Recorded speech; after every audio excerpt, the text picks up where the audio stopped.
की। एपिसोड की शुरुआत में हमें पहाड़ों के ऊपर एक सुंदर सा गांव दिखाया जाता है जिसके अंदर बहुत सारे सुंदर घर और इमारतें बनी हुई हैं। असल में ये एक सेक्ट है जिसका नाम टैंग मैन है। अब फिर हमें इस सेक्ट के बाहर वाले जंगल में एक नौजवान को दिखाते हैं जो कुछ एल्डर्स से बचते हुए भाग रहा था। एल्डर्स उसको पकड़ने की कोशिश कर रहे थे और उस पर अटैक भी कर रहे थे, लेकिन वो नौजवान सभी अटैक से बचता हुआ आगे बढ़ रहा था। और ये बात एल्डर्स को बहुत शॉक करती है क्योंकि वो एल्डर्स इतने शक्तिशाली थे कि उनके अटैक से बचना नामुमकिन सा ही होता था। नौजवान का नाम टैंग शैन है और अब भागते भागते आगे एक खाई आ जाती है और अब टैंग शैन रुक जाता है और यहाँ से हमें ये पता चलता है कि टैंग शैन ने सेक्ट लाइब्रेरी के अंदर घुसकर सीक्रेट टेक्निक सीख ली थी। ऐसा करना मना था और अब इसकी सजा में टैंग शैन को मृत्यु दंड दिया जाने वाला है। वहाँ टैंग शैन जो अपने असूलों का पक्का था और उसे ये पता था कि इसकी सजा मृत्यु दंड ही है, इसीलिए वो खुद अब सुसाइड करने का ही डिसाइड करता है और साथ ही साथ उन्हें ये भी बताता है कि उसने इस सीक्रेट टेक्निक को किसी और को नहीं बताया है और सारी टेक्निक्स उसके कमरे में ही हैं। और ऐसा कहते ही वो उस टेक्निक का सबसे खतरनाक हथियार निकाल लेता है और सेक्ट के लीडर को समर्पित करता है, जिसके बाद वो अपने सारे कपड़े उतारता है क्योंकि वो टैंक सेक्ट से लिया हुआ सब कुछ वापस लौटा देना चाहता था और फिर खुद खाई से नीचे कूद जाता है। तभी सेक्ट लीडर उसे मरने से बचाने की भी कोशिश करता है, लेकिन टैंग शैन अपने इरादे का पक्का था और वो खाई में गिरकर अपने आप को मार डालता है। उसके मरते ही उसकी आत्मा अलग अलग दुनियाओं को क्रॉस करते हुए पैरेलल यूनिवर्स में चली जाती है और वहाँ वो एक नवजात शिशु के रूप में जन्म लेता है और उसका नाम भी वहाँ टैंग शैन ही रखा जाता है। उसे अब अपने पहले जन्म की सारी बातें और सारी टेक्निक्स याद होती हैं, जिस वजह से वो बचपन से ही उन टेक्निक्स को पहाड़ के ऊपर जाकर प्रैक्टिस करता है। इस दुनिया के अंदर डोलो कॉन्टिनेंट है। इस दुनिया के अंदर हर कोई 6 साल की उम्र में अपनी एक स्पेशल एबिलिटी एक्टिवेट करता है। इस एबिलिटी का नाम स्पिरिट सोल है और स्पिरिट सोल को हासिल करने के बाद लोगों के पास अलग अलग तरह की एबिलिटीज आ जाती हैं। एक दिन जब वो पहाड़ से टेक्निक करते हुए वापस आ रहा होता है तो उसे पता चलता है कि इसी साल नए बच्चों की एबिलिटी जगाने के लिए एक स्पिरिट मास्टर उनके गांव में आ रहे हैं। इस स्पिरिट मास्टर का नाम सू यू ताओ है और ये रैंक 26 का स्पिरिट ग्रैंड मास्टर है। असल में यहाँ की कल्टीवेशन 1 से 100 में बनती है और इनमें 1 से 10 के रैंक वाले को ट्रेनी कहते हैं, 10 से 20 वाले को स्पिरिट मास्टर कहते हैं, 21 से 30 वाले को स्पिरिट ग्रैंड मास्टर कहते हैं, 31 से 40 वाले को स्पिरिट एल्डर कहते हैं और ऐसे ही इनकी रैंक के अनुसार ये बनते हैं और इनके बारे में हमें अब आगे पता चलेगा। अब सब बच्चों की एबिलिटीज जगाने के लिए इस गांव का चीफ सारे बच्चों को इकट्ठा करता है। अब गांव के सारे बच्चे एक साथ इकट्ठा होकर एक बिल्डिंग में जाते हैं जहाँ पर स्पिरिट मास्टर एक एक करके उनकी एबिलिटीज को जगाता है। वहाँ पर टैंग शैन भी मौजूद है और वो भी यहाँ अपनी एबिलिटी को अवेकन करने आया होता है।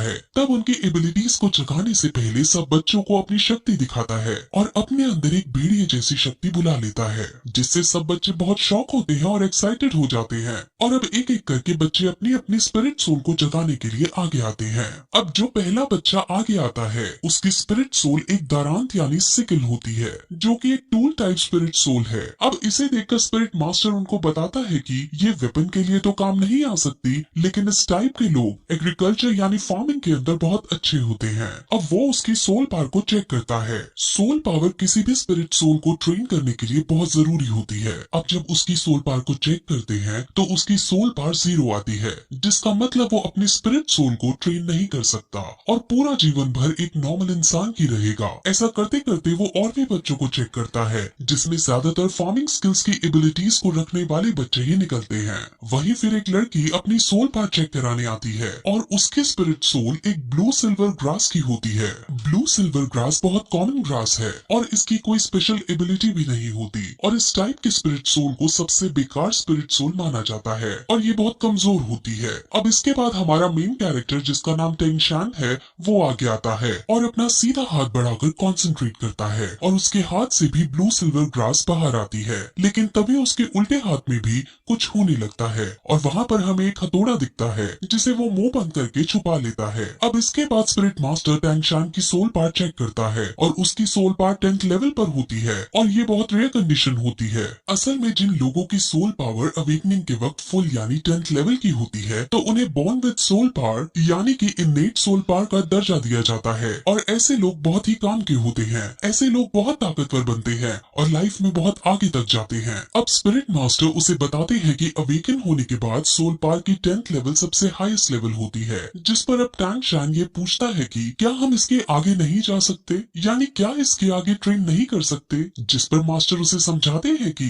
इससे आगे ट्रेन करने के लिए हर 10th लेवल के बाद एक स्पिरिट रिंग हासिल करने की जरूरत होती है। स्पिरिट रिंग हासिल करने के बाद ही हम 10th लेवल से आगे बढ़ सकते हैं। बिना स्पिरिट रिंग के हासिल किए कोई आदमी कितना भी ट्रेन क्यों ना हो वो 11th लेवल पर नहीं पहुंच सकता। अब टैंग शान उससे ये पूछता है कि क्या तुम्हारे पास 2 स्पिरिट रिंग है, क्योंकि मास्टर की रैंक 26 है और उसे 10th लेवल और 20th लेवल को पार करने के लिए एक स्पिरिट रिंग की जरूरत पड़ी थी। स्पिरिट रिंग्स यूजर को उनके स्पिरिट सोल के मुताबिक उनको अलग अलग स्पेशल पावर भी देती है। अब ऐसा कहकर वो हॉल से बाहर आ जाते हैं और अब स्पिरिट मास्टर जाने लगते हैं। अब गांव के चीफ और टैंग शान के घर जाते हैं और वहाँ उसके पिता को टैंग शान के पावर्स के बारे में सब कुछ बताते हैं और उसको जीनियस कहकर पुकारते हैं। टैंग शान के पिता का नाम टैंग हाउ है। टैंग हाउ अब अपने बेटे से उसकी स्पिरिट सोल के बारे में पूछता है और उसे अपने बेटे से उसकी स्पिरिट सोल के बारे में पता चलता है जो कि ब्लू सिल्वर ग्रास है।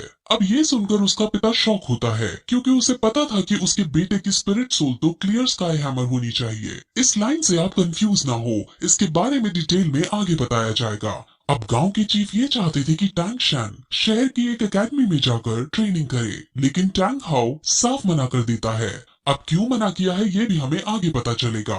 गांव का चीफ बहुत शॉक होता है और उससे लड़ता भी है क्योंकि इतने बड़े टैलेंट को घर में रखना सही नहीं है, इसको बाहर जाकर बेस्ट ट्रेनिंग हासिल होनी चाहिए। अब चीफ के बार बार समझाने पर भी टैंग हाउ नहीं मानता और चीफ अब वहाँ से चला जाता है। अब टैंग हाउ को ये लगता है कि उसके इस डिसीजन से उसका बेटा नाराज होगा, लेकिन टैंग शान उसके इस डिसीजन से नाराज होने की बजाय उनकी बातों से संतुष्ट दिखाई देता है और कहता है कि हम एक लोहार की तरह भी अपना गुजारा चला सकते हैं। अब टैंग हाउ निराश होकर बैठ जाता है और वो दुखी होते हुए सभी स्पिरिट मास्टर्स को बेकार बताता है। अब टैंग हाउ टैंग शान से अपने स्पिरिट सोल को दिखाने को कहता है, जिस पर टैंग शान अपने हाथ से उसे ब्लू सिल्वर ग्रास निकाल कर दिखा देता है और ये देखकर वो बहुत चौंक जाता है। लेकिन तभी टैंग शान उसे अपनी एक और स्पिरिट सोल के बारे में बताता है और अपने दूसरे हाथ से क्लियर स्काई हैमर को बाहर निकालता है। अब ये देखकर टैंग हाउ को कुछ याद आता है कि कैसे कुछ साल पहले वो और उसकी वाइफ कुछ लोगों से बचकर भाग रहे थे और उसकी वाइफ अपने पति और अपने बच्चे को बचाने के लिए खुद को सैक्रिफाइस कर देती है। और अब यहाँ से हमें पता चलता है कि उसकी वाइफ की स्पिरिट सोल भी ब्लू सिल्वर ग्रास होती है। अब फिर टैंग हाउ अपने बेटे की डबल स्पिरिट सोल को देखकर उसे गले लगा लेता है और उसे अब एक बात समझाता है और कहता है कि तुम हमेशा अपने उल्टे हाथ के हैमर से अपने सीधे हाथ की ग्रास को प्रोटेक्ट करना। अब इसके बाद टैंग हाउ टैंग शान को लेकर काम सिखाने लगता है और उसको इस काम की अलग अलग टेक्निक सिखाता है और इन सभी टेक्निक्स की मदद से टैंग शान अब अपने पिछले जन्म की मेमोरीज का यूज करता है और उनकी मेमोरीज से वो कुछ हिडन वेपन्स बनाता है। अब अगले दिन टैंग हाउ अपने बेटे को शहर जाकर ट्रेनिंग करने की इजाजत दे देता है और साथ में ये भी कहता है कि वहाँ तुम अपना खर्चा लोहार का काम करके चला लेना। लेकिन शहर पढ़ने जाने के लिए टैंग हाउ उसके सामने कुछ शर्तें रखता है। वो उसे कहता है कि तुम कभी भी अपनी हैमर स्पिरिट में कोई भी स्पिरिट रिंग ऐड नहीं कर सकते। दूसरी शर्त पे उसे वो कभी भी अपनी हैमर स्पिरिट सोल को दिखाने के लिए मना करता है और साथ ही साथ किसी को भी अपना ये रहस्य कि उसके पास 2 स्पिरिट सोल हैं बताने से मना करता है और जब तक उसकी जान पर ना आए तब तक वो उसे हैमर स्पिरिट का भी इस्तेमाल करने से मना करता है। अब इन शर्तों पर एग्री करके टैंग शान अपने सफर पर निकल जाता है। वो अब गांव के चीफ के पास जाता है और अब दोनों शहर के बड़े स्कूल में एडमिशन करवाने के लिए निकल जाते हैं। अब वो दोनों रास्ता पूछते हुए स्पिरिट मास्टर एकेडमी की तरफ जाते हैं, जहाँ पर उन्हें गेट कीपर रोक लेता है। अब चीफ उसे अपना पास दिखाता है जो उसको स्पिरिट मास्टर ने दिया था। गेट कीपर उस पास को चेक करता है और इस पास को वो फेक समझता है क्योंकि इस पास पर ब्लू सिल्वर ग्रास लिखा था, लेकिन साथ ही साथ सोल पावर को 10 रैंक का भी बता रखा था।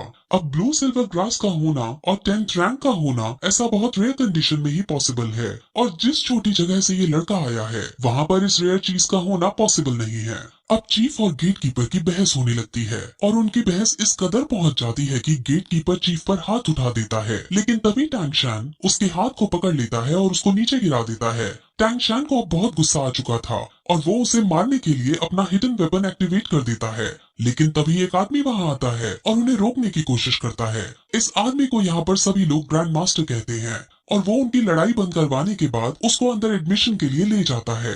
अब रास्ते में टैंग शान और ग्रैंड मास्टर कई तरह की बातें करते हैं, जिसमें ग्रैंड मास्टर अपनी आइडेंटिटी बताते हुए कहते हैं कि वो यहाँ का ग्रैंड मास्टर है और अगर टैंग शान ग्रैंड मास्टर से कुछ सीखना चाहता है तो वो उसको टीचर बुला सकता है। अब वो और भी बातें करते हैं और क्योंकि ग्रैंड मास्टर ने उसका एडमिशन पास देखा होता है तो वो उससे कहता है कि तुम बहुत इंटेलिजेंट हो और उसे ये भी बताता है कि पिछले 100 सालों के अंदर तुम तीसरे आदमी हो जिसके पास 2 स्पिरिट सोल हैं। ये सुनकर टैंग शान चौंक जाता है और अपने हिडन वेपन को फिर से एक्टिवेट करने के लिए रेडी हो जाता है। दरअसल वो ऐसा इसलिए करता है क्योंकि उसके पिता ने उसे कहा होता है कि उसकी 2 स्पिरिट सोल के बारे में किसी को नहीं पता चलना चाहिए और अब वो अपने इस खतरे को हटाने के लिए अपना हिडन वेपन एक्टिवेट करता है। लेकिन तभी ग्रैंड मास्टर उसे अब ये बताता है कि आखिर उसे इन सब के बारे में कैसे पता चला। असल में ग्रैंड मास्टर बहुत ज्यादा इंटेलिजेंट है और उसने पहले भी बहुत सारी रिसर्च कर रखी थी। उसमें उसे पता चला था कि दुनिया के अंदर ब्लू सिल्वर ग्रास वाली स्पिरिट सोल के सिर्फ 647 लोग हैं और उनमें से सिर्फ 16 के पास सोल पावर है और उन 16 के भी रैंक 1 से ज्यादा नहीं है।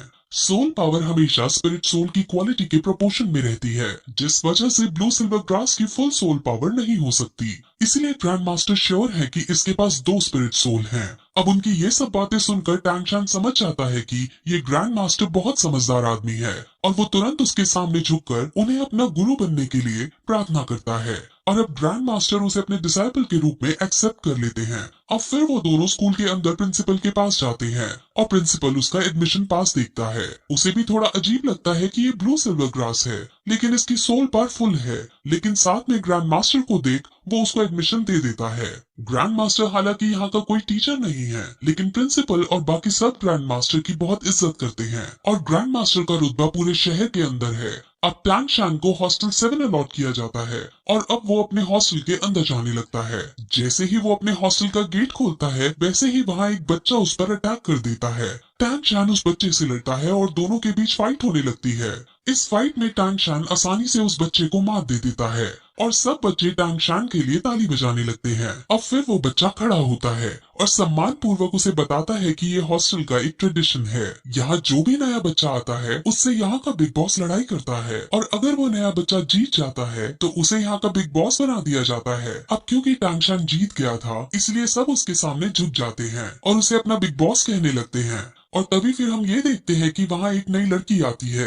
उस नई लड़की का नाम लिटिल वू है और अब परंपरा के अनुसार टैंग शान इस लड़की पर अटैक कर देता है और फिर यही ये एपिसोड इस तरह खत्म हो जाता है।